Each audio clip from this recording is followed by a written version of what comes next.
आइए जानते हैं आज की अंतर्राष्ट्रीय खबरों को। पहले हेडलाइंस। 4 राज्यों में राज्यसभा की 16 सीटों पर वोटिंग आज। सिंगर सिद्धू मूसेवाला मर्डर का महाराष्ट्र कनेक्शन आया सामने। देश के इन हिस्सों में अगले 3 दिनों तक होगी झमाझम बारिश, जारी हुआ अलर्ट। किसी भी दिन जारी हो सकते हैं यूपी के रिजल्ट। विवादित सोशल मीडिया पोस्ट के बाद जम्मू के डोडा में लगा कर्फ्यू। आलीशान घर, करोड़ों की कार, एक्स वाइफ को गिफ्ट, आमिर लियाकत की इतनी है नेकी। पैगंबर विवाद से खाड़ी देशों में फंसी मोदी सरकार, पाकिस्तान को मिला मौका, अमेरिका भी लेगा रूस का बदला। लॉरेंस बिश्नोई गैंग ने पब्लिसिटी के लिए सलमान खान को दी थी धमकी, गिरफ्तार हुए महाकाल ने किया खुलासा। श्रेयस अय्यर बने भारत की हार के विलन, ऋषभ पंत की कप्तानी में इतिहास रचने से चूकी टीम इंडिया। और दुनिया कर रही बाबर आजम की मेगा रिकॉर्ड का इंतजार, एक ही शॉट में देंगे 8 दिग्गजों को मात।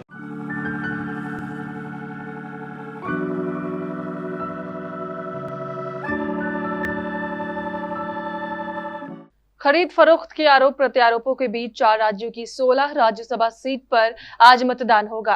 राज्यसभा की 57 सीटों में से 41 सीटों पर निर्विरोध निर्वाचन पहले ही हो चुका है। इसी के मद्देनजर कांग्रेस और बीजेपी ने अपने विधायकों को होटल और रिजॉर्ट में रखा है। इन चुनावों में जिन उम्मीदवारों के चुनावी भाग्य का फैसला किया जाएगा उनमें केंद्रीय मंत्री निर्मला सीतारमण और पीयूष गोयल, कांग्रेस के रणदीप सुरजेवाला, जयराम रमेश और मुकुल वासनिक व शिवसेना नेता संजय राउत प्रमुख हैं। इन सभी नेताओं के बिना किसी परेशानी के जीतने की उम्मीद है। पंजाब के singer Sidhu Moosewala murder case के तार अब महाराष्ट्र से जुड़े नजर आ रहे हैं। दरअसल पुणे पुलिस ने सौरभ महाकाल नाम के शूटर को एक अन्य केस में गिरफ्तार किया है। ये उन शातिर शूटर्स में शामिल है जिनके नाम का खुलासा पंजाब पुलिस ने 2 दिन पहले मूसेवाला मर्डर केस में किया था। महाकाल की गिरफ्तारी पुणे में दर्ज मकोका के केस में हुई है, लेकिन उसकी गिरफ्तारी के बाद मूसेवाला मर्डर केस में भी पूछताछ की जा रही है। राष्ट्रीय राजधानी दिल्ली में लोग भीषण गर्मी से परेशान हैं। दिल्ली एनसीआर में लू चलने से दिन का पारा बढ़ा हुआ था। इसी बीच देश के कई हिस्सों में भारतीय मौसम विभाग ने बारिश का अलर्ट जारी किया है। मौसम विभाग ने कहा है कि अगले 3 दिनों में पूर्वोत्तर भारत, उप हिमालयी पश्चिम बंगाल और सिक्किम में भारी बारिश होने की उम्मीद है। इसके साथ ही मौसम विभाग ने कहा है कि आने वाले दिनों में उत्तर पश्चिम, मध्य और आसपास के पूर्वी भारत के अलग अलग हिस्सों में लू चलने की संभावना है।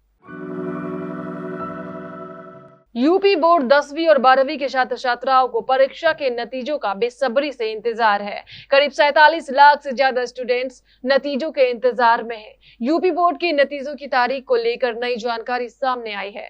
यूपी बोर्ड के 10वीं और 12वीं के रिजल्ट को लेकर यूपी बोर्ड की तैयारी अंतिम दौर में है।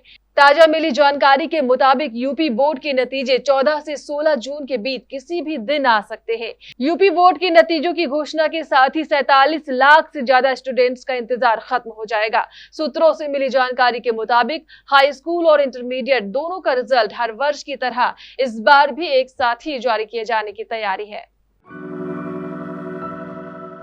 जम्मू में डोडा जिले के भद्रवाह कस्बे में कुछ विवादित सोशल मीडिया पोस्ट के बाद कर्फ्यू लगा दिया गया है। डोडा के डिप्टी कमिश्नर विकास शर्मा ने इसकी पुष्टि की है। उन्होंने कहा कि इलाके में तनाव के बाद भद्रवाह शहर में कर्फ्यू लगा दिया गया। सोशल मीडिया प्लेटफॉर्म पर भड़काऊ भाषणों के वीडियो प्रसारित होने के बाद इलाके में तनाव पैदा हुआ है। स्थानीय प्रशासन ने फ्लैग मार्च के लिए सेना को भी बुलाया है।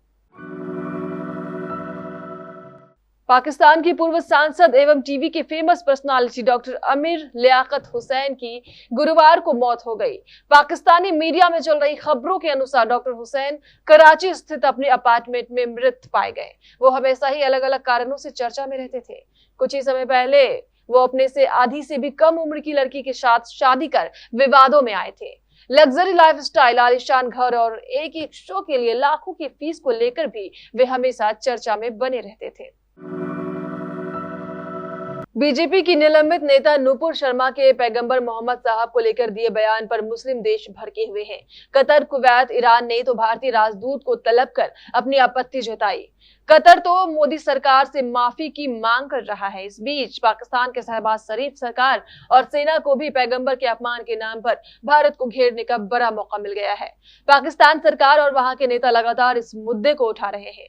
इस बीच विश्लेषकों का कहना है कि मानव अधिकारों के नाम पर ज्ञान दे रहा अमेरिका नुपुर शर्मा विवाद के बहाने भारत पर दबाव बना सकता है, ताकि मोदी सरकार को रूस के मुद्दे पर झुकाया जा सके। पिछले कुछ दिनों से सलमान खान को मिली धमकी का केस काफी तेजी से आगे बढ़ता नजर आ रहा है। मुंबई क्राइम ब्रांच एक्शन में है। बुधवार को पूरी टीम दिल्ली पहुंची थी। लॉरेंस बिश्नोई गैंग से कई घंटों पूछताछ चली है। अब इस खबर पर जो नया अपडेट सामने आया है, उसमें बताया जा रहा है कि लॉरेंस बिश्नोई गैंग ही सलमान खान को धमकी देने के पीछे है। विक्रम बरार के कहने पर यह धमकी दी गई, जो बिश्नोई का एसोसिएट है। बरार इस समय कनाडा में है। इस पर 2 दर्जन से ज्यादा केस दर्ज है। साउथ अफ्रीका ने पहले T20 मुकाबले में भारत को 7 विकेट से हराकर सीरीज का आगाज जीत के साथ किया। इसी के साथ मेहमान टीम ने 5 मैचों की सीरीज में 1-0 की बढ़त भी बना ली है। साउथ अफ्रीका की जीत में जहां केलर मिलर और रासी वेंडर दूसरे चमके, वहीं भारत की हार में विलय श्रेयस अय्यर बने। टीम इंडिया ने पहले बल्लेबाजी करते हुए बोर्ड पर 211 रनों का विशाल स्कोर खड़ा किया। डेविड मिलर और वेंडर दूसरे की आतिशी पारी के दम पर मेहमान टीम ने लक्ष्य को 5 गेंद रहते हासिल कर लिया। पाकिस्तानी कप्तान बाबर आजम अपनी बल्लेबाजी से हर दिन नित नए आयाम लिख रहे हैं। उनकी बल्लेबाजी का स्तर समय गुजरने के साथ ऊंचा होते जा रहा है। वनडे क्रिकेट में उनकी फॉर्म कितनी प्रचंड है, ये आप इससे समझ सकते हैं कि पिछली 5 पारियों में बाबर आजम ने 4 शतक जड़े हैं। बुधवार को खेले गए 3 वनडे मैचों की सीरीज के पहले मुकाबले में बाबर ने अपने करियर का 17वां और लगातार तीसरा शतक जड़ा। इसी रिकॉर्ड के साथ ही बाबर 2 बार लगातार 3 शतक जड़ने वाले इतिहास के पहले बल्लेबाज बन गए।